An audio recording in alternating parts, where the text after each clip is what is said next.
তাফসীরে জালালাইন শরীফের মধ্যে স্পষ্টভাবে লেখা রয়েছে, নূর হচ্ছে হুয়ান নবিয়্যু সাল্লাল্লাহু আলাইহি ওয়াসাল্লাম, তিনি হচ্ছে নূরুন আলা নূর। জোরে বলুন সুবহানাল্লাহ।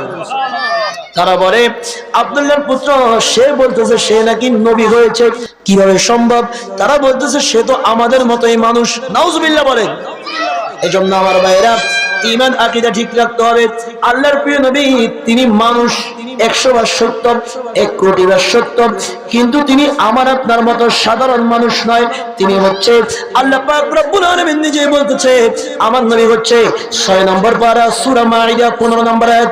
আল্লাহ বলে, قد جاءكم من الله نور وكتاب مبين। চিৎকার মেরে বলুন সুবহানাল্লাহ। এই আয়াতের ব্যাখ্যায় তাফসীরে জালালাইন শরীফের মধ্যে স্পষ্টভাবে লেখা রয়েছে, নূর হচ্ছে হুয়ান নবিয়্যু সাল্লাল্লাহু আলাইহি ওয়াসাল্লাম, তিনি হচ্ছে নূরুন আলা নূর। জোরে বলুন সুবহানাল্লাহ।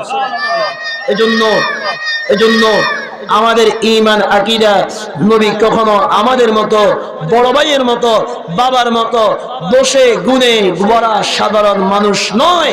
যারা আমার নবীকে দোষে গুণে সাধারণ মানুষ মনে করে, তাদের ঈমান শেষ হয়ে যাবে। কথা বলেন ঠিক কিনা?